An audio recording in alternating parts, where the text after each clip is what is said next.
हरि ओम तत्सत्। ओम नमः श्री परमहंसास्वादित चरण कमल चिन्मकरंदाय भक्तजनमानस निवासाय श्रीरामचंद्राय वागीशाय वदने लक्ष्मीर्यस्य च वक्षसि यस्यास्ते हृदये संवित्तं सिंहमहं भजे। विश्वसर्गविसर्गादीनवलक्षणलक्षितं श्रीकृष्णाख्यं परं धाम जगद्धाम नमामि तत्।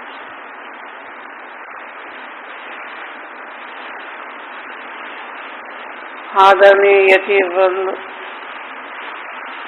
भक्त वृंद एवं श्रोत्र वृंद, श्रीमद्भागवत के 9वें स्कंध के 10वें अध्याय में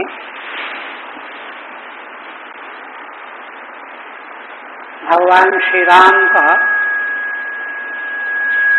मंगलमय व्रत श्री सुखदेव जी महाराज परीक्षित को श्रवण करा रहे हैं।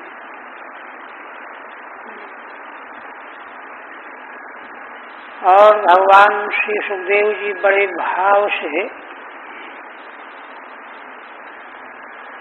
भगवान के विस्तृत व्रत को संक्षिप्त भाषा में निरूपण करते हुए उनके कृपा की आकांक्षा कर रहे हैं। ऐसे वे भगवान श्रोता वक्ता का कल्याण करें, रक्षा करें। प्रत्येक वाक्य में इसका अन्वय है। श्रीधर स्वामी ने बताया है कि यत् तत् शब्दों का नित्य संबंध है। तो यत् प्रत्येक वाक्य में है, श्लोक में है, माने जो भगवान ऐसा करने वाले हैं वे हम सबकी रक्षा करें। 17वें तक टीका हुई थी।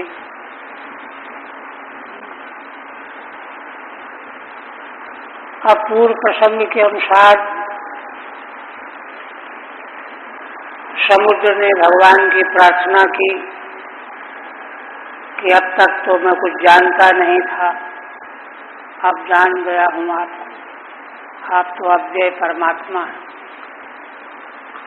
आप जैसे चाहें वैसे चले जाएं, जल के ऊपर से सेना चली जाए, किंतु मेरी इच्छा है कि आप सेतु का निर्माण करेंगे तो आगे आने वाले दिग्विजयी राजा लोग यशगान करेंगे, सबको सुविधा मिल जाएगी। तो भगवान तो परम कारुणिक हैं, समुद्र की प्रार्थना स्वीकार करके सेतु का निर्माण करा दिया और सेना पहुंच गई। सुग्रीव और हनुमान के नेतृत्व वाली वानरी सेना ने जाकर के लंका को घेर लिया चारों ओर से। 17वें के बाद रक्षा प्रतिष्ठदवलोक्य विनुकुंभ कुंभो धूम्राक्ष दुर्मुख सुरांत नरांतकादीन पुत्रं प्रहस्तमतिकाय विकंपनादीन सर्वानुगान समहिनोदत कुंभकर्णम। भगवान सुखदेव जी कहते हैं कि राजन, राक्षसों के स्वामी रावण को जब यह दिखाई पड़ा महाराज जी, तद अवलोक्य क्या देख करके कि अरे मेरी लंका को वानरी सेना ने चारों ओर से घेर रखा है, यह देखा जब तो क्रुद्ध होकर के उसने निकुंभ कुंभ धूम्राक्ष दुर्मुख सुरांतक, नरांतक सब राक्षसों के नाम हैं।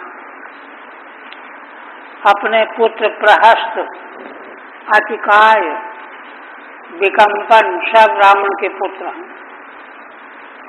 और उनके अनुयायी सैनिकों को तुरंत लगाया, ठीक करो इस वानरी सेना को। और जैसे जैसे वे मरते खत्म होते गए, अथ कुंभकर्णम, इन सबके मारे जाने के बाद कुंभकर्ण को जगा करके भेजा। अत्ति का रक्षापति रावण पुत्रम इंद्रजितम प्रहस्तादीश, पुत्रम से व्याख्या कर दिया इंद्रजित, वही मेघनाथ। यद्यपि ये भी पुत्र थे, किंतु इनमें पुत्रों के अलावा अन्य सैनिक भी हैं, तो पुत्र शब्द का प्रयोग मेघनाथ के लिए ही किया गया मान रहे हैं कि सर्वाधिक प्रेम रावण को मेघनाथ के प्रति था, इंद्रजित। इसलिए श्रीधर स्वामी कहते पुत्रम इंद्रजितम, यद्यपि अतिकायादि भी पुत्र ही, प्रहस्तादींश, प्रहस्तादि भी हैं, समहिनोत प्रायुक्त, इन सबों को लगाया मुकाबला करने के लिए। ताम व्यातुधान प्रतनाम शिशूल चापो, प्राशर्ष शक्ति शरतोमर खड्ग दुर्गाम, सुग्रीव लक्ष्मण मरुत्सुत गंध माधो, नीलांगदर्क्ष पनसादिभिरन्वितोगा। इधर भगवान श्री राम व्यातुधान माने राक्षसों की उस सेना को जब देखा जो बड़ी दुर्गम थी, ताम व्यातुधान प्रतनाम, राक्षसों की वह प्रतना माने सेना, जिस सेना के सैनिक असी तलवार, शूल, चाप, धनुष, त्रास, रिष्टि, शक्ति, बाण, तोमर, खड्ग, इन सबों से जो बड़ी दुर्गम दिखाई दे रही थी, जिसका मुकाबला करना बड़ा कठिन था, ऐसी यातुधान राक्षसों की सेना को भगवान श्री राम ने सुग्रीव लक्ष्मण मरुत्सुत गंध माधो, अपनी ओर से सुग्रीव श्री लक्ष्मण जी, मरुत्सुत हनुमान जी, गंधमादन, नील, अंगद, ऋक्ष, जाम्बवान, पनस, ये जो वीर वानरी सेना के थे, इनके साथ सम्मिलित होकर के इनको चारों ओर से लेकर के सेना के मुकाबले को पहुंच गए। ठीक है। अशिशूलादिभिर दुर्गमाम ताम यातुधान प्रतनाम, तलवार आदि जो शस्त्र वर्णन किए गए हैं, तलवार, शूल, रिष्टि आदि से अत्यंत दुर्गम जो राक्षसों की सेना थी, उस सेना को सुग्रीवादि भी अन्वित श्री रामोभ्यगात, सुग्रीव, लक्ष्मण, हनुमान आदिकों से अन्वित होकर के मिल करके भगवान श्री राम ने मुकाबला किया। यहाँ मरुत्सुत जो है हनुमान जी को कहा गया है, वायुपुत्र हैं। ऋक्ष से जाम्बवान को कहा गया, ऋक्ष विशेष, मरुत्पुत्र भी विशेष और ऋक्ष भी विशेष। ते अनेकपा रघुपते अभिपत्य सर्वे, द्वंद्वं बरूथ मिभुपत्य रथाश्वभूयोधैः, जघुर्द्रुमैर्गिरिगदेषुभिरङ्गदाद्याः, सीताभिमर्षहत मंगल रामणेशान्। भगवान सुखदेव जी कहते हैं, देखिए मैंने कितना उच्च कोटि का काव्य भी है यह, कि उन अंगद आदि भगवान के वानर सैनिकों ने अनीकपाह, अपने अपनी सेना के रक्षक थे। अनीकप, अनीकम पातीति अनीकपः, अलग अलग सेना की टुकड़ी के रक्षक बने हुए थे। वे भगवान श्री राम के साथ में चले जा रहे थे मुकाबला करने के लिए। ते सर्वे द्वंद्वम बरूथमिहुपत्ति रथा स्वयोधैहि, वह जो आसुरी सेना का जो समुदाय था जिसमें इब माने हाथी, पत्ती माने पैदल, रथ 3, घोड़े 4 तरह के योद्धा जिसमें थे। चतुरंगिणी सेना थी, इससे युक्त थी। उसको जघनुरुद्रमैर गिरिगदेशु भिरंगदाद्या, भगवान के साथ वाले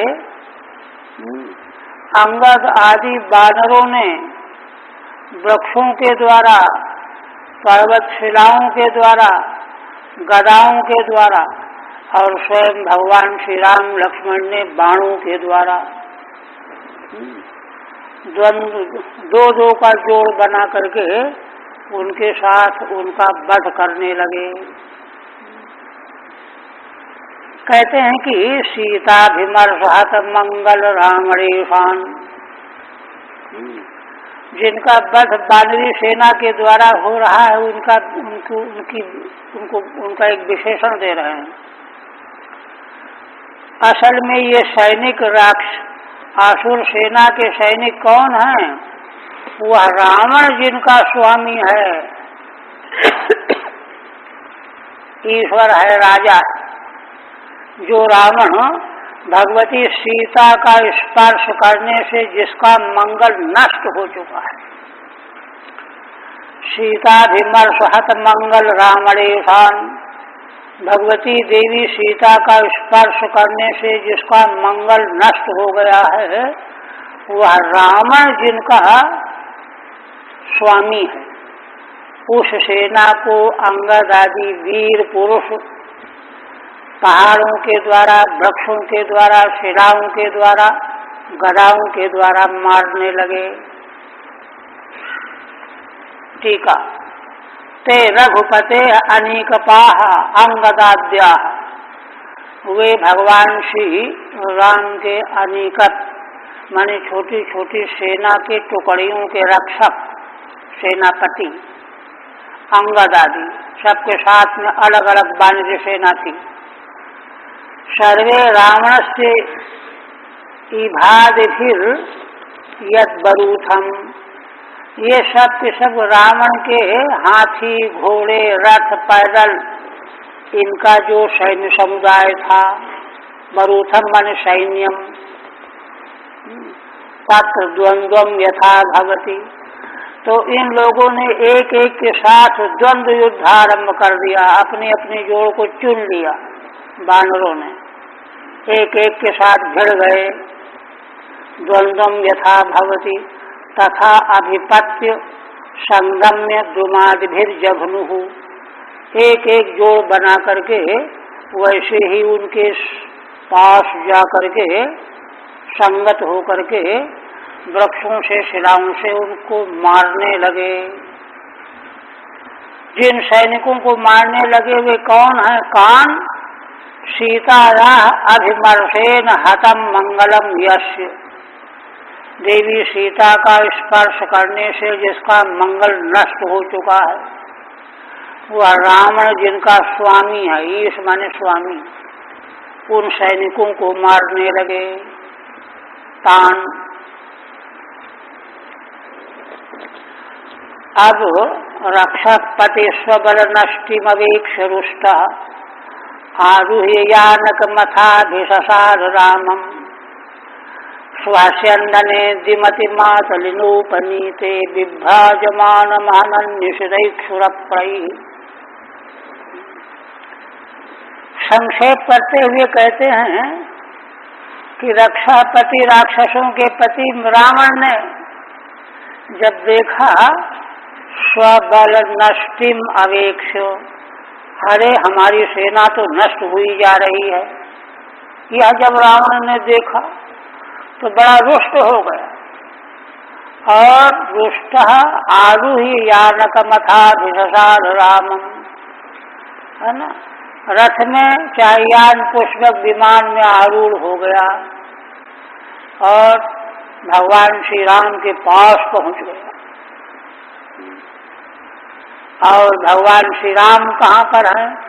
श्वास्यंदने दिमति मातलिनोपनीते, इंद्र के सारथी मातली के द्वारा स्वर्गलोक से भगवान के लिए जो रथ लाया गया था, जो बड़ा तेजोमय प्रकाशमय था, देवताओं का रथ था, उसी में भगवान प्रकाशित हो रहे थे।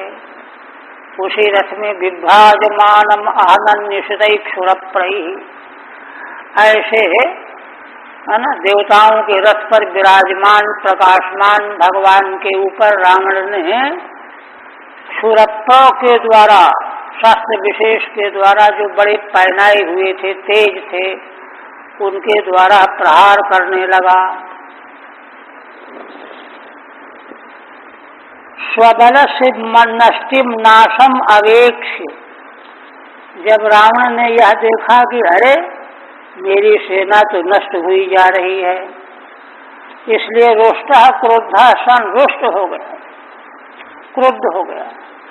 यानकम पुष्पकम विमानम रथम व आरूढ़, तो किसी रथ में चाहे पुष्पक विमान में आरूढ़ हुआ और श्री रामम अभिषसार, भगवान श्री राम के पास पहुंच गया।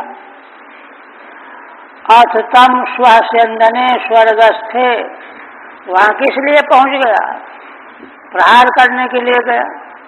तो भगवान उस समय इंद्र के स्वर्ग के स्यंदन रथ में विराजमान थे। इंद्र से रथ है, इंद्र का रथ वहां कैसे आ गया? तो मातलिना इंद्र सारथिना उपनीते, इंद्र के सारथी मातली के द्वारा बड़े आदर से ला करके भगवान के सामने सौंपा गया था। प्रार्थना की थी मातली ने, तब भगवान ने वह सेवा स्वीकार की थी। द्युमत दीप्त युक्ते, जो बड़ा प्रकाशमान था रथ, विभ्राजमानम आहन, उसी में भगवान सूर्य के समान प्रकाशित हो रहे थे, उन पर प्रहार करने लगा। भगवान तो चाहते थे कि दिखाई पड़े। जब रावण को देखा, रामस्तमा पुरुषाद पुरीशयन्न कांता समक्षमसता पहता धवत स्वत्ते त्यक्तत्रपश्य फल मध्य जुगुप्सितस्य यच्छामि काल इव कर्तुरलंघ्य वीर्य। वाल्मीकि रामायण में तो वर्णन आया है कि पहले दिन जब रावण युद्ध के लिए आया और उसने बड़े उत्साह से जो है संग्राम किया, किंतु भगवान के मामूली प्रयत्न से ही वह हतप्रभ रह गया, घबरा गया। उसको भीतर से डर लगने लगा कि मैं मर जाऊंगा, मार डालेंगे मुझको, घबरा गया। भगवान तो सर्वज्ञ हैं, परमेश्वर हैं। जब उन्होंने देखा कि यह बहुत हताश हो गया है, तो उसको कहा कि लंकेश जाओ विश्राम करो, आज तुम बहुत थके हुए हो, विश्राम करने के बाद कल फिर आना। अवश्य कहा। तो वहाँ वर्णन ये है कि वो तो हताश तो था ही, लौट गया। आज तक जो हो रावण कहीं से लौटा नहीं, लौट गया भगवान की बात सुनकर, दूसरे दिन फिर आया। तो देखिए भगवान कितने कारुणिक है, ऐसे नीच शत्रु को भी धर्मयुद्ध का स्वरूप है यह। अगर शत्रु तुम्हारा हताश हो गया हो तो प्रहार मत करो उसके ऊपर। विजय उसको कहते हैं जो बड़े उत्साह से शत्रु हमारे सामने लड़ रहा हो, तब उसका प्राण लेना चाहिए। भगवान तो पद पद में धर्म का ध्यान रखते, लेकिन दूसरे दिन जब आया है तब भगवान ने उसको बहुत फटकारा है कठोर शब्दों में। वही कठोर शब्द यहाँ कह रहे हैं। रामस्तमाह पुरुषाद पुरीशयन्न, हे पुरुषाद पुरीश, भगवान श्री राम कहते हैं रावण को। पुरुषाद माने पुरुषों को खाने वाले असुर राक्षस, उनके तुम मल हो। पुरीश माने टट्टी मल, हे राक्षसों के मल। देखो यन्न कांता समक्षमशता प्रहता सवत्ते, तुमने कुत्ते की तरह मेरी प्रिया देवी सीता को जब मौजूद नहीं था, तुमने असत आचरण के द्वारा अपहरण किया है। त्यक्त प्रपश्य फल मध्य जुगुप्सितस्य, तूने लज्जा छोड़ दिया है, लज्जा रहित है। इतना जुगुप्सित कृत्य किया तूने, आज उस कर्म का फल मैं तुझे दूंगा, है ना। जुगुप्सितस्य कर्मणः फलम अद्य यच्छामि, कैसे काल की तरह, जैसे काल किसी को छोड़ता नहीं है, सभी प्राणियों का प्राण लेके ही मानता है। कालेव कर्तुरलंघ वीर्य, है ना। काल जैसे अलंघ वीर्य है, काल से इस विश्व ब्रह्मांड में कोई अपने को बचा नहीं सकता, उसके बल को कोई लांघ नहीं सकता, है ना। जो भी पुण्य पाप करने वाले जीव हैं, उनके फल स्वरूप वह उनका प्राण लेके ही मानता है। ऐसे आज मैं तेरा प्राण ले लूंगा। ठीक है। हे पुरुषाद पुरीश, पुरुषों को खाने वाले राक्षसों के मल, रावण के लिए राक्षस पुरुष प्राय, तुम राक्षसों के पुरुष प्राय टट्टी मल ही हो। यद्यस्माद अपहर्ता स्ववत स्वायथा, तूने जो है मेरी प्रिया का अपहरण किया है कुत्ते की तरह। स्ववत स्वायथा असमक्षम गृहम प्रवेश्य, कुत्ता जैसे छिप करके घर में घुस जाता है, सामने तो घुस नहीं पाएगा, डरेगा। असमक्षम गृहम प्रवेश्य किमपि हरति, कुछ उठा ले जाता है मुंह में दबा करके। तद्वत वैसे ही तूने किया है।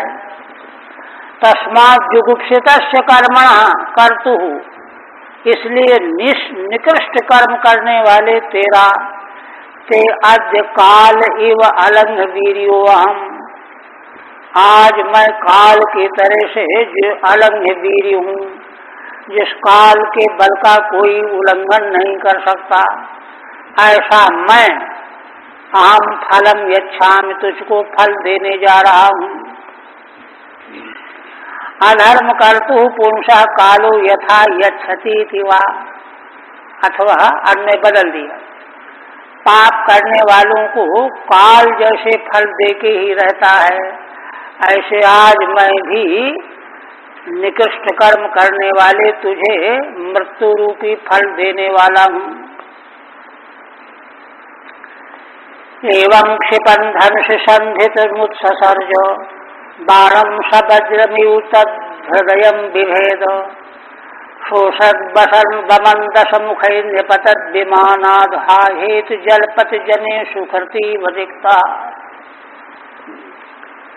भगवान सुखदेव जी कहते हैं कि भगवान ने इस प्रकार से उसका अधिक्षेप किया, तिरस्कार किया। क्षिपन माने तिरस्कुर्वन। धनुष संधित मुत्ससर्ज, धनुष में तो बाण भगवान ने चढ़ा ही रखा था, वज्र के समान शक्तिशाली बाण छोड़ दिया और उस बाण ने जाकर के उसके हृदय को विदीर्ण कर दिया। तद हृदयम विभेद, फाड़ दिया हृदय। अब क्या हुआ कि शोषद वमन दस मुखैर्निपतद् विमानात्, दसों मुखों से रक्त का वमन करने लगा, उल्टी होने लगी। और विमान से गिर पड़ा जमीन पर। हाहेत जलपति जने सुकृति वजिकता। दो तरह की व्याख्या। जैसे सुकृति माने कोई पुण्य कर्म करने वाला स्वर्ग गया हो, अब पुण्य खर्च हुआ तो पटक दिया गया, जमीन में आ गया।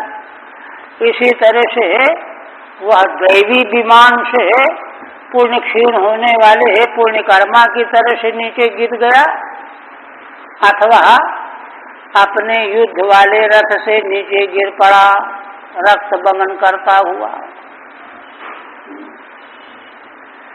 रिक्त क्षीण पुण्य सुकृति विमानादिव। रिक्त माने खाली हो गया है। क्या खाली हो गया है? पुण्य जिसका खत्म हो गया है। पहले पुण्य किया था तो स्वर्ग पहुंचा, अब पुण्य जब तक रहा तब तक वहां रहा। क्षीण पुण्य हो गया तो नीचे डाल दिया गया। उसी तरह से विमानादिव, विमानात् पुण्य पुण्य पुण्यकाट पुष्पकाल निपतति। अथवा जिस पुष्पक विमान पर बैठ करके युद्ध करने आया था, उसी विमान से वह गिर पड़ा। ततो निष्क्रम्य लंकाया यातु धान्य सहस्रशः मंदोदरिया समम तस्मिन् प्ररुदत्य उपाद्रवन। अब इसके बाद लंका में हाहाकार मच गया। लंकाया यातु धान्य निष्क्रम्य, हजारों की संख्या में राक्षसियां, है ना, माना महारानी मंदोदरी के साथ निकल करके लंका से बाहर आ गई युद्ध भूमि में। और तस्मिन् प्ररुदत्य उपाद्रवन, युद्ध भूमि में रुदन करती हुई, जहाँ अपने अपने आदमियों के लाशें पड़ी हुई थी, दौड़ी चली आई। राक्षस स्त्रीणाम विलापम आह ततैत पंचभी। अब 5 श्लोकों से राक्षस स्त्रियों का विलाप वर्णन कर रहे हैं। मंदोदरी की व्याख्या करते हैं, मंदम स्वल्पम उदरम यस्याः। मंदोदरी का उदर छोटा था। तया रावण भार्यया सह, रावण की पत्नी मंदोदरी के साथ हजारों की संख्या में राक्षसियां दौड़ करके युद्ध भूमि में आ गईं। और स्वान स्वान बंधून परिष्वज्यो लक्ष्मणेषु भिरार्दितान रुरुदुः सुस्वरम दीना घृणन्ति आत्मानमात्मना। उन राक्षसियों ने अपने अपने बंधुजनों को, पतियों को आलिंगन करके, जो लक्ष्मण के बाणों के द्वारा घायल पड़े हुए थे, मरे हुए थे, क्योंकि लक्ष्मण जी के द्वारा बहुत लोगों का वध किया गया है। भगवान ने तो चुने चुनों को ही मारा, तो लक्ष्मण के बाण के द्वारा आर्दित घायल हुए पड़े थे, मरे, उनको गले से लगाया और दीन होकर के सुस्वरम रुरुदुहु, रो रही थी। घृणन्ते आत्मानमात्मना, अपने आप अपने शरीर को मार रही थी, छाती पीटती है ना जैसे, और कहती जा रही थी, हा हताउष्म वयम नाथो लोक रावण रावण कम व्यायाक्षरणम लंका त्वद्विहीना परार्दिता। मंदोदरी देवी विलाप करती हुई कहने लगी, हे नाथ, अब तो हम लोग मारी गईं। लोक रावण रावण, सारे लोगों को रुलाने वाले रावण, आज तुम्हारे न रहने से हम मारी गई।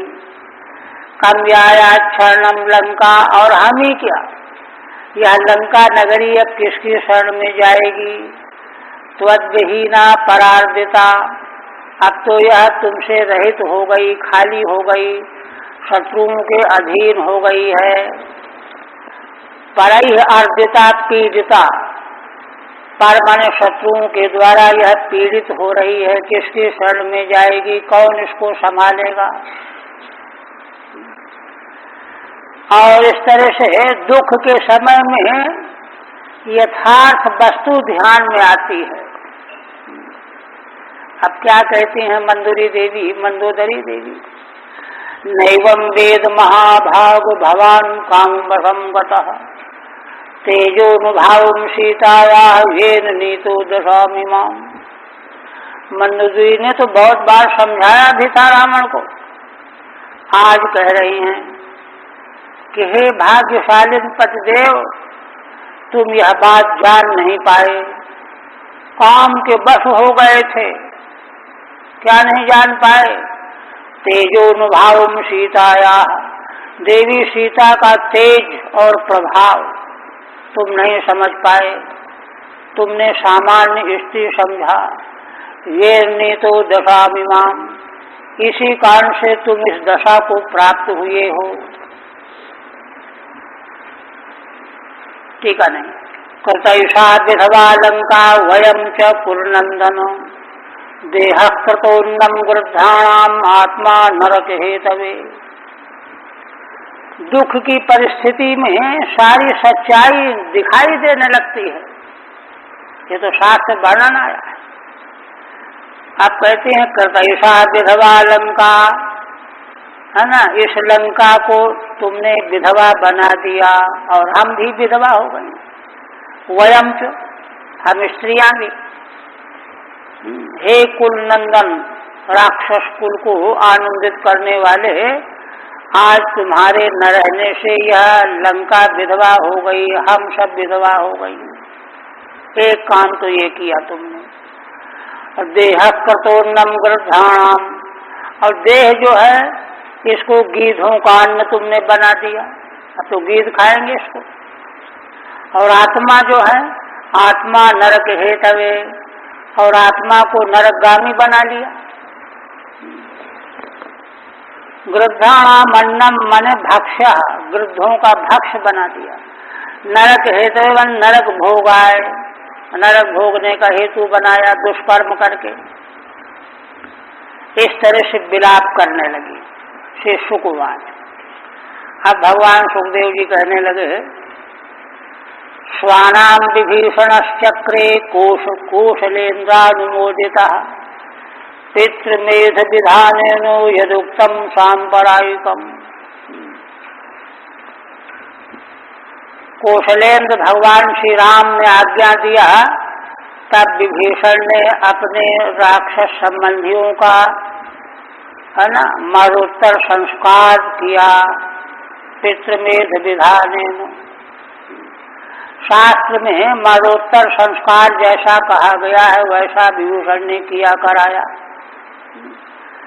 रामायण में वर्णन आया है कि विभीषण कह रहे थे कि न, इस पापी का संस्कार मैं नहीं कर सकता हूँ, कुछ भी हो जाए। अब बड़ी अशांति मची थी, दूसरा कोई था ही नहीं, सारा वंश खत्म ही हो गया। तब भगवान ने समझाया, वहाँ श्लोक आता है, भगवान कहते हैं, विभीषण मरणांतानि वैराणि निवृत्तम न प्रयोजनम। देखो, वैर भाव मरने तक होता है, हमारा प्रयोजन सिद्ध हो गया, देवी सीता को हमने ले लिया इससे। क्रियतामस्य संस्कारः यथा तव तथा मम।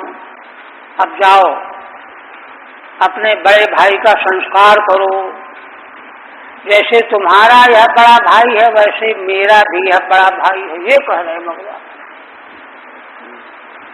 बैर भाव खत्म हो गया, मरणांतानि वैराणि। तब विभीषण तैयार हुए हैं, नहीं तो मना कर रहा है, इस पापी का संस्कार मैं नहीं करूंगा। सांपरायिकम, सांपरायिकम मने औधदेहिकम। ततो ददर्श भगवान अशोक बदिकाश्रमे स्मामाम स्वविरह व्याधिम शिंसपा मूलमास्थिता। इसके बाद भगवान, देखिए यहाँ वर्णन ये है, रामायण में वर्णन ये है कि हनुमान जी को भेजा देवी सीता के पास। यहाँ कह रहे हैं कि भगवान ने दर्शन दिया। ततो ददर्श भगवान अशोक बनिकाश्रमे, अशोक वनिका के आश्रम में ही तो भगवती ठहरी हुई थी, है ना। जाकर के देखा, क्या देखा, क्षामाम स्विरह व्याधिम, अपने वियोग की व्याधि में दुबली हो गई थी, कृश हो गई थी। शिंशपा मूल मास्थिताम, शिंशपा वृक्ष के मूल में सिकुड़ी हुई बैठी हुई थी। ऐसी स्थिति में भगवान ने देवी सीता को दर्शन दिया। देखने के लिए गए तो देवी को दर्शन हो गया। रामः प्रियतमाम भार्याम दीनाम वीक्ष्यान्वकंपत, कहते हैं कि भगवान श्री राम ने उस समय अपनी प्रियतमा देवी सीता को जब देखा, उनकी दीन हालत को देखा, तो बड़ी अनुकंपा जग गई, अन्वकंपत, बड़ी अनुकंपा भर गई। आत्मसंदर्शनादो विकुशल मुख पंकजाम, किंतु इस समय देवी सीता ने भगवान का दर्शन पा करके, भगवान का ही दर्शन पा करके इतना उनको आह्लाद हुआ कि उनका मुख कमल विकसित हो गया, सारा दुख समाप्त हो गया। तो भगवान ने भगवती देवी की दोनों छवि देखा। सहसा तो पहले भगवान पर दृष्टि पड़ी नहीं, भगवान की दृष्टि पड़ी। तो पहली जब दृष्टि पड़ी तो कितनी दीन थी, कितनी कृश थी, क्या हालत थी उनकी। और फिर जब उनकी दृष्टि भगवान पर पड़ गई तो इतना आनंद और आह्लाद से भर गई, तो दोनों प्रकार का भगवान को दर्शन हुआ उनके मुखारविंद में।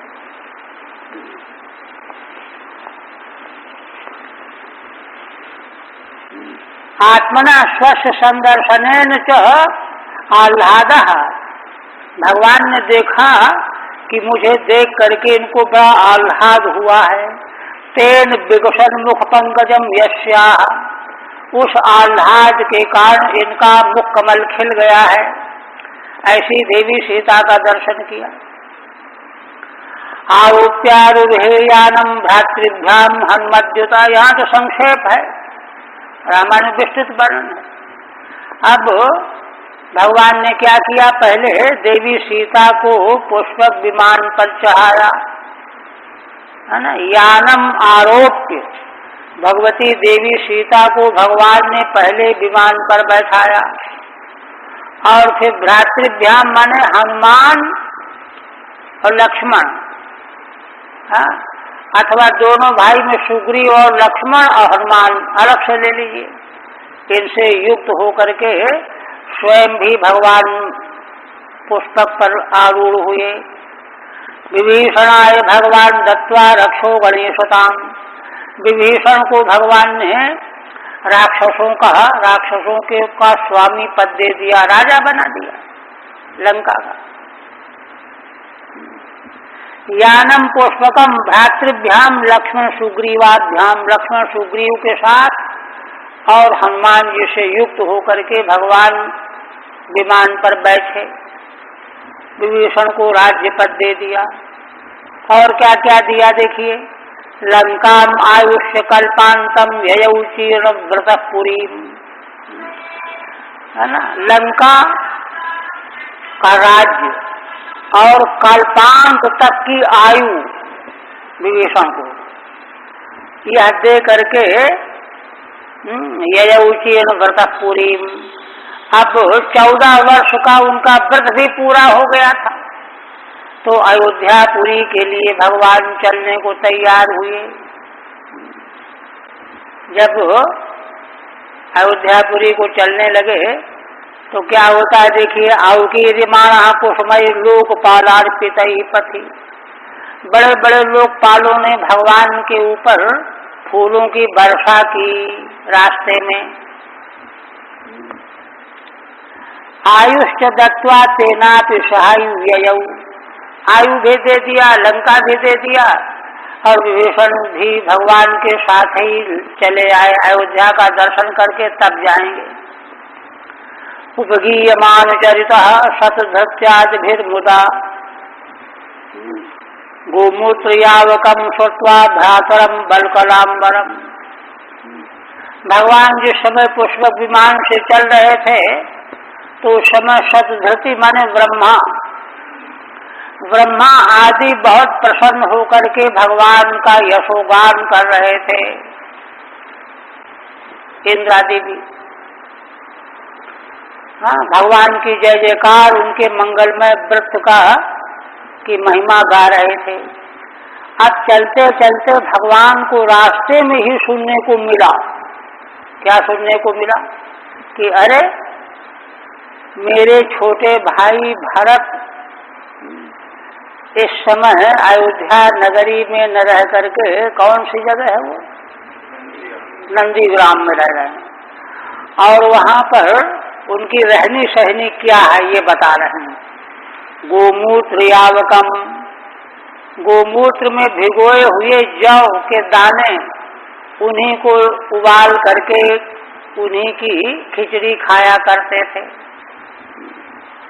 फलाहार। और बलकल वस्त्र पहनते थे, भूमि पर सोते थे, है ना। भगवान को जब लेने के लिए गए थे जंगल में, भगवान अंत में आए नहीं। भगवान के चरण पादुका सिर में रख करके ले आए, और भगवान आए नहीं तो वहीं से नंदीग्राम में रहने लगे, अयोध्या में प्रविष्ट ही नहीं हुए। भगवान के बिना अयोध्या में हम प्रवेश नहीं करेंगे। देखिए ये है व्यवहार धर्म, और इस तरह का उन्होंने व्रत लिया। गोमूत्र यावकम, गोमूत्र पक्व यवान्न भोजनम, गोमूत्र में पका हुआ यव अन्न का भोजन कर रहे हैं। ऐसे भरत जी रह रहे हैं एकदम जैसे हम यहाँ वन में रह रहे हैं, वैसे वे नंदीग्राम में वनवासी जैसे बने हुए रह रहे हैं। यह जब सुना भगवान ने, महाकारुणिको तप्य जटिलम स्थंडिले स्वयं, और जटाएं बड़ी बड़ी रखाए हुए हैं। स्थंडिल माने वही चटाई में डाल करके सोते बैठते हैं जमीन पर। यह जब सुना तो भगवान के हृदय में करुणा का समुद्र उमड़ आया, महान कारुणिक। अब भरत को उधर पता चला कि भगवान आ रहे हैं। भरत प्राप्त मां कर्ण्यो पौरा मात्र पुरोहित ही। जब भगवान के आने का समाचार मिला तो पूर्वासी मंत्री पुरोहित इन सबों को सूचना दे करके इकट्ठा किया,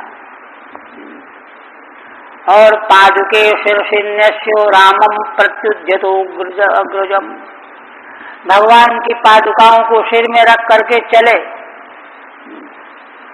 अपने भाई से का दर्शन करने के लिए। नंदीग्रामा स्वशिविरात गीत बाधित निशो नहीं, क्योंकि तब से भगवान के पास से आकर के नंदीग्राम में ही रह रहे थे। अब तो अयोध्या में तभी प्रवेश होगा, भगवान के बिना प्रवेश ही नहीं होगा। तो नंदीग्राम से चले अपने शिविर, वही शिविर था उनका, है ना। लोग जो हैं यशोगान कर रहे थे, वाद्य बजा रहे थे, वेद ध्वनि हो रही थी। स्वशिविराज रामम बिना अयोध्याम अप्रविशन, अपने शिविर से चले भगवान के बिना अकेले अयोध्या में नहीं प्रविष्ट होंगे। स्वस्य वासम यत्र, शिविर में जहाँ निवास करते थे वहीं से चलना पड़ा। निर्मित वांस तस्मात् सकाशाद गीतादिभिर युक्तो रामम प्रति उद्यतो अग्मुखम व्ययौ, वहीं अपने नंदीग्राम में बने हुए शिविर से वाद्य आदि के साथ भगवान का दर्शन करने के लिए चल पड़े। ब्रह्म घोषेण च मुहु पटद्भिर ब्रह्मादिभिः स्वर्ण कक्ष पताकाभिर हैमैश्चित्र ध्वजैरथैः, है ना। ब्राह्मण लोग, ब्रह्मवादी ब्राह्मण वेद मंत्र का पाठ कर रहे हैं। स्वर्ण कक्ष पताका भी, और स्वर्ण का जिनमें काम किया गया ऐसी पताकाएं लोग हाथों में लिए हुए हैं, और हईमई ही चित्र ध्वजई रथई ही, और रथों में सोने की का काम किया गया है जिन ध्वजाओं में, उन ध्वजाओं से रथ शोभित हो रहे हैं। ऐसे ब्रह्म घोषेण महता घोषेण पठत भी, है ना, वेद मंत्रों के महान घोष पूर्वक पाठ करते हुए सस्वर स्वर्ण रसाक्ता कक्षा प्रांता यासाम ताभि पताका भी, उन पताकाओं से जिनमें सोने के डोरों से काम किया गया है किनारों में प्रांत भाग में, हईमैरित चत्वारि रथ विशेषणानि, और सोने की ध्वजाएं जिन सजी हुई रथों में लगी हुई हैं, 4 विशेषण रथों के हैं। चित्र ध्वजई रथई, है ना, सदस्वई रुक्म सन्नाहैर भटई पुरट वर्म भी, श्रेणीभिर्वार मुख्याभिर्भृत्यैश्चैव पदानुवई, जिन रथों में अच्छे घोड़े जोते गए हैं और रुक्म से जिनको सजाया गया है सोना चांदी से, हाँ, और जो भट हैं, सेवक हैं, सैनिक हैं, वे भी सोने चांदी के आभूषणों से चमचमा रहे हैं। पुरट बत वर्म भी, उनके जो कवच हैं वो भी सोने के बने हुए हैं।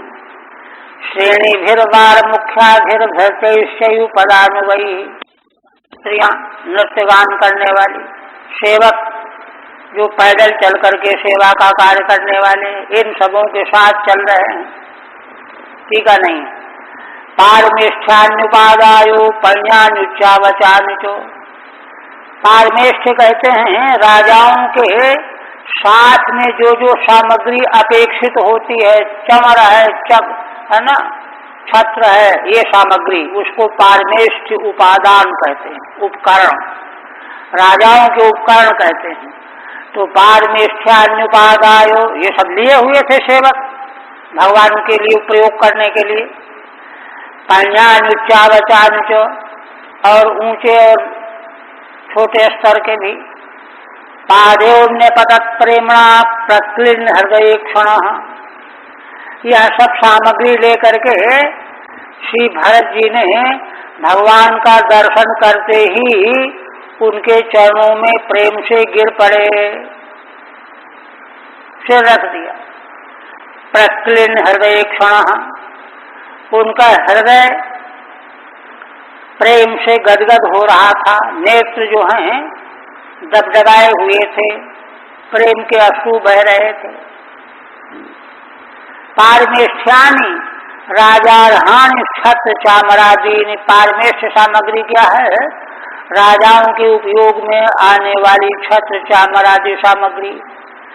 प्रेमणा प्रक्लिन्नम हृदय ईक्षणे च नेत्रे यस्य, श्री भरत जी के प्रेम से हृदय और नेत्र दोनों गीले बने हुए हैं। पादुके नश्यपुरतः प्रांजलिर्बाष्पलोचन, तमाश्लिष्य चिरम दूरभ्याम स्नापयन नेत्र जैर्जलैः, भगवान के चरणों में प्रणाम करके और पादुकाओं को भगवान के सामने स्थापित कर दिया अंगीकार करने के लिए, और हाथ जोड़ करके नेत्रों में अश्रु भरे हुए खड़े हो गए, हाथ जोड़ के खड़े हो गए, चरण पादुका रख करके। अब भगवान ने देखा भरत जी को, तुरंत गले से चिपटा लिया। तमाश्लिष्य चिरम दूरभ्याम, दोनों भुजाओं से छाती से लगा लिया भरत जी को, और बड़ी देर तक छोड़ा ही नहीं। चिरम स्नापयन नेत्र जैर्जलैः, भगवान के नेत्रों से इतनी जल वर्षा हुई कि भरत जी का स्नान हो। देखिए रामायण का यह जो आदर्श है, यह जितना जितना जहन्नुम में चला जाएगा उतना उतना मनुष्य समाज नरक बनता जाएगा। आज भाई भाई को किस तरह से धोखा दे रहा है, ये आदर्श व्रत है। समीक्षा का समय नहीं है। तो कहते हैं कि उनको तो जब पता ही चला कि जो है इस तरह से रह रहे हैं, तो बड़े व्यग्र हो गए भगवान श्री राम। नेत्र जैर जलय स्नापयन आश्लेष्य, नेत्र के जल से उनको स्नान कराते हुए से गले लगाए हुए हैं। रामो लक्ष्मण सीताभ्याम विप्रेभ्यो ये सत्तमा, तेभ्या स्वयं नमश्चक्रे प्रजाधिश्च नमस्कृता। अच्छा, अब इसके बाद भगवान श्री राम, भरत जी ने तो भगवान के साथ इस तरह का व्यवहार किया। भगवान श्री राम लक्ष्मण सीता दोनों के साथ ब्राह्मणों के चरणों में प्रणाम किया, विप्रेभ्य, और दूसरे जो अर्हसत्तमा श्रेष्ठ थे, तेभ्या स्वयं नमश्चक्रे, उन सबों को भी भगवान ने नमस्कार किया। प्रजाधिष्ठ नमस्कृता, और सारी प्रजा इकट्ठा हो गई थी प्रसन्न होकर के। सारी प्रजा के लोगों ने भगवान को नमस्कार किया। प्रजाधिष्ठ नमस्कृता। यह सप्तमा कुल वृद्धा, ब्राह्मणों को पहले और कुल के जो वृद्ध जन हैं उनको भगवान ने प्रणाम किया, लक्ष्मण और सीता के सहित, और प्रजा के लोगों ने भगवान को नमस्कार किया। आप कहते हैं धोनवंत उत्तरासंगान पतिम वीक्ष चिरागतम, उत्तरा कोशला माल्यई किरंतो नंदतुर्मुदा। उत्तर कौशल के जो प्रजा के लोग थे, अपने स्वामी को बहुत दिनों के बाद जब दर्शन करने का मौका मिला तो क्या किया उन्होंने, उत्तरा कोशला माल्यई किरंतो नंदतुर्मुदा, है ना, फूलों की वर्षा करने लगे भगवान के ऊपर, और इतने प्रसन्न हो गए कि नाचने लगे। मुदा नंद तो हूँ, फूलों की वर्षा करते जा रहे, नृत्य करते जा रहे। पादुके भरतो ग्रहणा चामर व्यजनोत्तमे, भरत जी ने भगवान की चरण पादुकाएं ले रखी थी। चामर और उत्तम व्यजन विभीषण ने रखा था, सुग्रीव विभीषण, श्वेत छत्रम मरुत्सुता, और सफेद छत्र भगवान के ऊपर लगाने वाला हनुमान जी लिए हुए थे।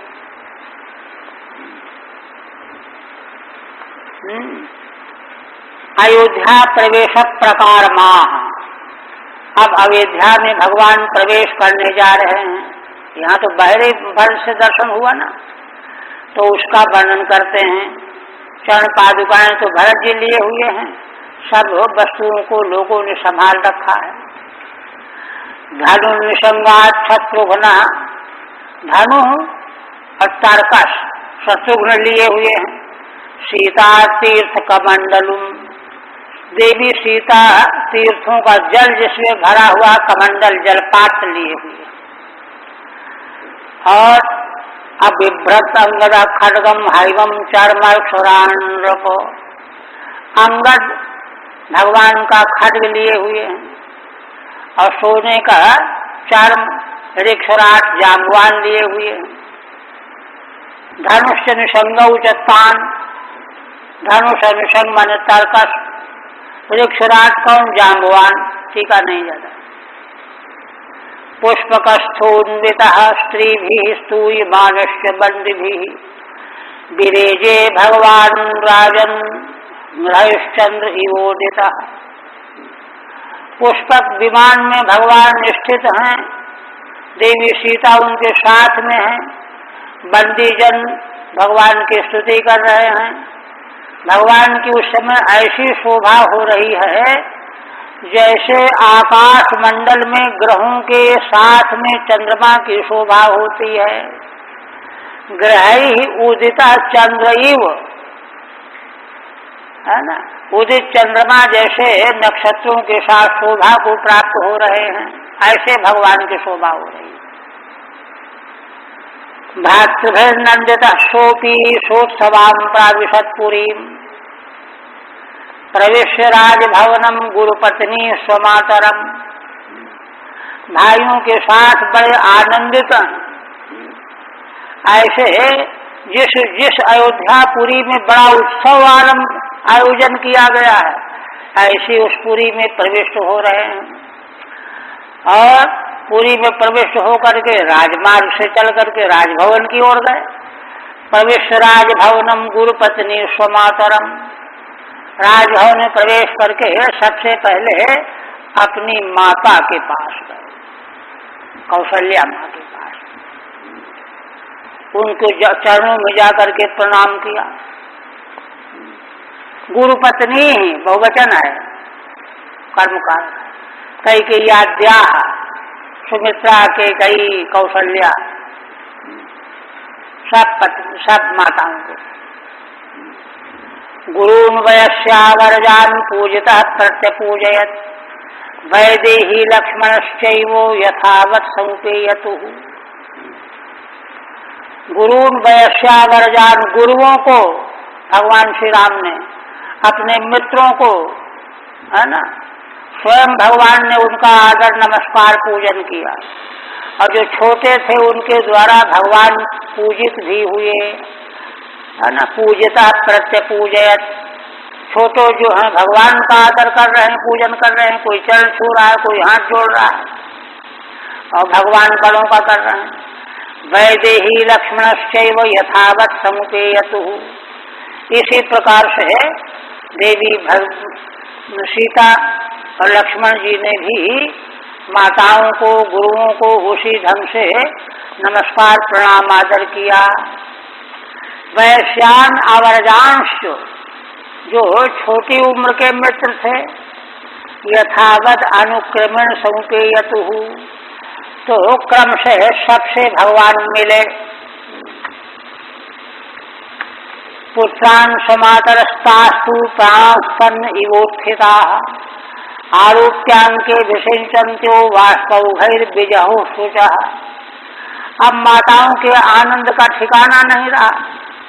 अभी तक तो वे प्राणहीन थीं। अपने पुत्रों को माताओं ने जब अपने सामने देखा तो जैसे शरीर में प्राण आ गए हों, मरे हुए में प्राण आ जाए। मरा हुआ है तब तो कुछ हरकत करेगा नहीं, अब तो पुत्रों का दर्शन होने से उनके शरीर में प्राण आ गए हों मानो। और आरोप्यान के विषिंचन्त्य, उनको छाती से लगा लिया, गोदी में बैठा लिया और नेत्रों से प्रेम के अश्रु की धारा बहने लगी, गीला हुआ। वास्तवैर्विजहु शुचः, और उन अश्रुओं के द्वारा उनका शोक ही बह गया। भगवान के वियोग का जो शोक है, जो अब तक इकट्ठा था, आज वह बह गया, प्रेम के अश्रु में बदल गया। वास्तवैः अभिषिञ्चन्त्यः शुचः शोकान् विजहुः, है ना। माने अश्रुओं की धारा से सींचती हुई मानो शोक को वे त्याग रही हैं आज पूरी तरह से।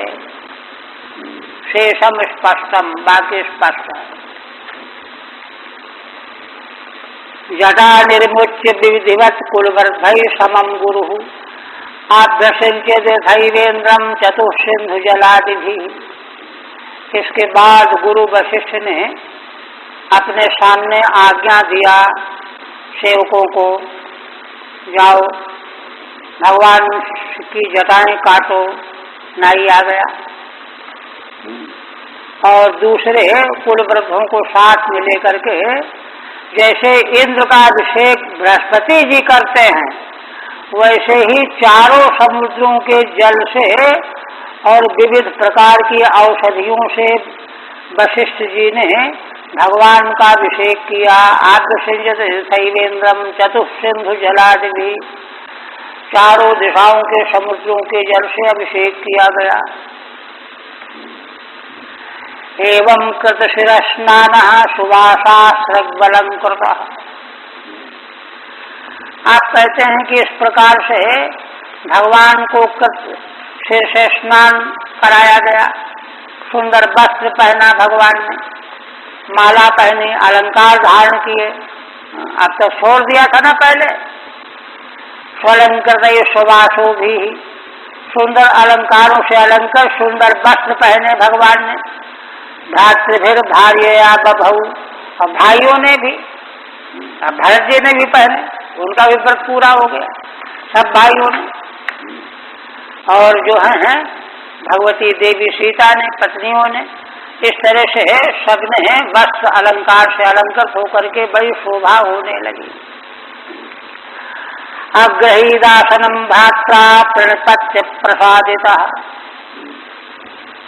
प्रजा स्वधर्म निरता वर्णाश्रम गुणान्विता। भ्रात्रा प्रणपत्य प्रसादिता, है ना, भाई भरत ने भगवान के चरणों में सिर रख करके बार बार उनको प्रसन्न किया। अब यह राज्य आप लीजिए, स्वीकार कीजिए। तब भगवान ने स्वीकार किया। भरत बड़े डरे हुए थे, कहीं अब भी मना कर दिया तब हम क्या करेंगे, इसलिए बड़े दीन होकर के उनको प्रसन्न करने में लगे हुए थे। उनके भारी मन को देख करके भगवान ने, रामायण में तो वर्णन आया है कि जब लंका से चले भगवान तो रास्ते में हनुमान जी को भेजा कि हनुमान जाओ, भरत को हमारा समाचार देना और बताना सब, और देखो उनके गूढ़ अभिप्रायों को समझना। कहीं 14 साल के बाद उनके मन में आ गया हो कि अब तो हम ही राजा बने रहें तो अच्छा है। अगर ऐसा कुछ उनको तुमको दिखाई पड़े फौरन लौट करके बताना, मैं यहीं से फिर जंगल लौट जाऊंगा, सारा जीवन व्यतीत कर दूंगा। ये है भगवान। वे तो जो है रत्ती भर भी राज्य भोग की कोई आकांक्षा थी ही नहीं। ऐसे राजा के द्वारा जो है प्रजा सुखी होती है। यहाँ तो संक्षेप में, बहुत संक्षेप में वर्णन है ना। आप कहते हैं प्रजा स्वधर्म निरता वर्णाश्रम गुणान्विता।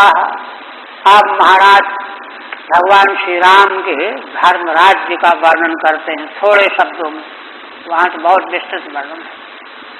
क्या प्रजा स्वधर्म निरता, भगवान के शासन काल में सारी प्रजा अपने अपने धर्म में निरत थी, लगी हुई थी। वर्णाश्रम गुणान्विता, वर्ण और आश्रम के जो धर्म हैं उन्हीं गुणों को अपना गुण मान करके अन्वित बनी हुई थी। जुगोपितृवद्रामो भेनिरे पितरम चतम, और भगवान श्री राम भी प्रजा का पिता के समान पालन करते थे, रक्षा करते थे, पितृवत। और प्रजा भी भगवान को अपना पिता ही मानती थी।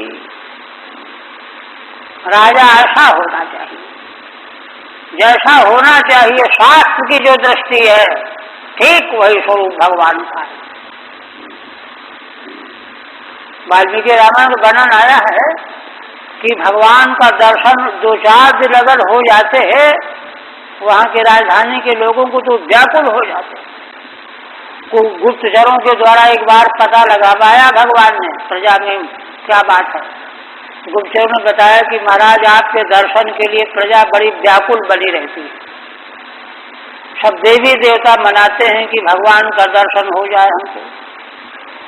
जब ये सुना गुप्तचरों के द्वारा समाचार कि प्रजा हमारे दर्शन को उत्सुक रहती है, मध्य प्रदेश में जो है मंत्री ने कहा कि केंद्रीय मंत्री बिना अनुमति लिए यहाँ घुस नहीं सकता, आ नहीं सकता। अभी सब बचा, यहाँ प्रजा जो है उनके बिना दुखी है। तो भगवान ने नियम बना लिया, सप्ताह में एक दिन उन्होंने दे दिया सबको दर्शन देने के लिए। सायंकाल रथ बैठ करके निकलते, प्रचार हो गया। तो सारी प्रजा घरों से निकल करके, कोई छतों पर, कोई कहीं, भगवान का दर्शन करने के लिए आती थी। ऐसा समाज हो, यहाँ सब लुटेरे हैं ऊपर से नीचे तक। तब कहते हैं कि वेदरे पितरम चतम त्रेतायाम वर्तमानायाम काल कृत समो भगवत। और देखिए महिमा, कहते हैं कि भगवान का यह काल त्रेता युग का था ना, किंतु धर्म के प्रभाव से, धर्म के बल से यह समय जो है सतयुग जैसा बन गया। सतयुग में धर्म 4 चरण से रहता है और त्रेता में 3 चरण रह जाते हैं, घटता जाता है ना, आया पीछे। किंतु त्रेता में 3 चरण वाला धर्म 4 चरण वाला बन गया। महाभारत में है, भीष्म जी ने उपदेश किया शांति पर्व में युधिष्ठिर को, राजा कालस्य कारणम। कोई लोग प्रश्न करते हैं कि भाई राजा काल के अनुसार चलता है, काल राजा के अनुसार चलता है। तो भीष्म जी कहते हैं अत्र ते संशयो मा भूत राजा कालस्य कारणम। राजा ठीक हो तो काल बदल जाता है, ये सिद्धांत है। तो कहते हैं कि त्रेतायाम वर्तमानायाम कालः कृत समो भगत, है ना। कृतयुग माने सतयुग का जैसा समय हो गया। रामे राजन धर्मज्ञ सर्वभूत सुखावहे। ऐसा क्यों हो गया? कहते धर्मज्ञ भगवान श्री राम के राजा होने का ये फल निकला। सर्वभूत सुखावहे, संसार के समस्त प्राणियों को सुख देने वाला धर्म था भगवान श्री राम में। उन धर्मात्मा भगवान श्री राम के राजा रहते हुए वह त्रेता का युग सतयुग बन गया। ठीक है नहीं? आप देखिए, ये तो सामान्य सैद्धांतिक वर्णन है। आप इसका प्रभाव बता रहे हैं। सृष्टि के देखिए 3 अंग है ना, अध्यात्म, अधिदैव, अधिभूत। तो ये तो अध्यात्म का वर्णन हुआ, ऐसी दृष्टि थी। आप कहते हैं अधिभूत में कितना बड़ा परिवर्तन आ गया। बनानि नद्यो गिरयो वर्षाणि द्वीप सिंधवः सर्वे काम दुघा आसन प्रजानाम भरतर्षभ। हे राजन, उस समय भगवान के राज्य काल में वन, नदियां, पर्वत, वर्ष, द्वीप, समुद्र, ये सब के सब सर्वे काम दुघा आसन, प्रजा के लिए उनकी इच्छा की वर्षा करने वाले बने हुए थे। प्रजा को जिस समय वर्षा चाहिए उस समय पानी, जो चाहिए, है ना। पहाड़ और जंगल जो है, वनस्पतियां, औषधियां, ये सब दे रहे थे। इस तरह की स्थिति है ना। आसन प्रजानाम भरतर्षभ, प्रजा के लिए ये काम दुख बन गए। जो जिसके मन में आवे वही उसको मिल जाए। अब देखिए, हमने कई बार कहा कि इस पर रिसर्च करो भाई। कोई पीएचडी की डिग्री लेने के लिए रिसर्च करते हैं ना लोग।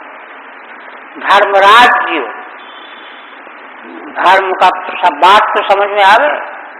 धर्म के साथ में इसका क्या कार्य का अनुभव है, सृष्टि इस तरह से कैसे बदल जाती है, वैदिक विज्ञान क्या है इसका, इस पर जो है पीएचडी की थीसिस लिखनी चाहिए अनुसंधान करने वालों को। कोई तैयार नहीं हो रहा, अध्ययन ही 2 कौड़ी का बन गया, क्या तैयार। तो कहते हैं कि प्रजा के लिए ये सारे जिनको हम जड़ समझते हैं वे सब काम धेनु बन गए। एक तो ये माने सारा अधिभूत प्रपंच मनुष्य के लिए सुखमय बन गया। नाधि व्याधि जरा ग्लानि दुख शोक भय प्लमा, मृत्युश्चान्यतां नासीद रामे राजन यथोक्षजे। भगवान सुखदेव जी कहते हैं कि राजन, भगवान के राजा रहते समय तक किसी भी मनुष्य को आधि माने मन की पीड़ा, व्याधि माने शारीरिक रोग, जरा, वृद्धावस्था, ग्लानि, थकावट, दुख, शोक, भय, क्लम माने पसीना, थकावट, ये तो आम तौर से होता रहता है। काम करेंगे थकेंगे, लेकिन नहीं, मृत्युश्चान्यतां नासीद, मृत्यु भी अगर किसी की नहीं है कि अभी हम न मरते तो अच्छा रहता, तो नहीं मरेगा। ये देखिए, अनिच्छतां मृत्युश्च नासीद। उन लोगों को स्वयं इच्छा होती, अब तो सब हो गया, अब तो मर जाए तो कोई बात नहीं, तब मृत्यु होती थी। ये धर्म का महत्व है। धर्म क्या नहीं दे सकता। रामे राजन यथोक्षजे। आप देखिए, एक पत्नी व्रत धरो राजर्षि चरित शुचि। भगवान श्री राम एक पत्नी व्रत धारण किए हुए। देवी सीता को अग्रिम आएगा वन में छोड़ने के बाद। राजर्षि चरित शुचि है ना, पूर्व के राजर्षियों का जैसा चरित्र था उस प्रकार का चरित्र भगवान का था, पवित्र चरित्र था। वे तो पूर्व के कुल के लोग जिस प्रकार से जीवन यापन करते हैं वैसा ही जीवन यापन करने वाले थे। स्वधर्मम गृह में धीयम शिक्षण स्वयमाचरण। कहते हैं कि वो तो भगवान थे, भगवान को क्या जरूरत थी। कहते हैं कि अरे नहीं, वे भगवान गृह में धीयम स्वधर्मम शिक्षयन, सदगृहस्थियों का क्या धर्म होना चाहिए इसकी शिक्षा स्वयं आचरण करके दे रहे थे, केवल भाषणबाजी से नहीं। गृह में धीयम स्वधर्मम शिक्षयन, स्वयं आचरण, यह शिक्षा उपदेश के द्वारा नहीं, स्वयं आचरण करते हुए दे रहे थे। इसीलिए देखिए पीछे आया ना अम्बरीश के प्रसंग में, महाराज अम्बरीश के प्रसंग में, कि जो है उनके शासन काल में एक भी मनुष्य ऐसा नहीं था जिसके मन में हो कि हम इससे 2 रुपया मिल जाए हमको, किसी से भी। ये प्रभाव था। और स्वर्ग कोई नहीं चाहता था, ये महिमा थी। अम्बरीश के प्रसंग में आ चुका है। तो इस प्रकार से भगवान के राज्य की ये महिमा है। स्वयमाचरण प्रेमानुवृत्त्याशीलेन प्रस्यावनता सती धिया धिया च भावज्ञा भर्तु सीता हरन मनः। आप कहते हैं कि भगवती देवी सीता, धर्म तो सांगोपांग होता है ना, प्रेम के द्वारा, अनुवर्ती के द्वारा, शील स्वभाव के द्वारा, प्रस्यावनता सती, विनम्रता, अवनत भाव,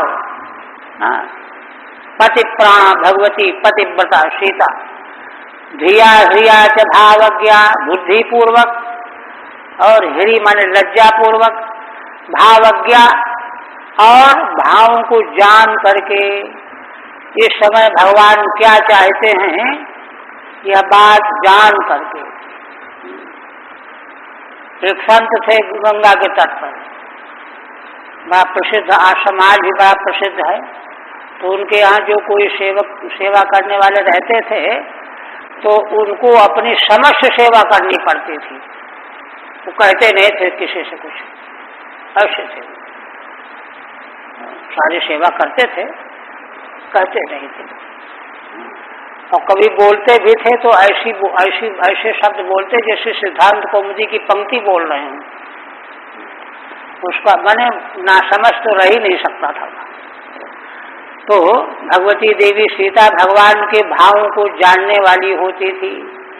ऐसी होकर के भर्तु मन हरण, अपने स्वामी भगवान के मन का हरण करती थी। इसीलिए देखिए वाल्मीकि रामायण में आया है कि पीछे भगवान ने जब गुप्तचरों की बातों को सुन करके देवी सीता को वाल्मीकि जी के आश्रम में छुड़वा दिया, तो उसके बाद से फिर उनके आंखों के आंसू सूखे नहीं, इतना उनको याद आई। किंतु राजा थे, राजा की सबसे बड़ी कसौटी यही है कि उसको तो सब करना पड़ेगा, सब सहना पड़ेगा।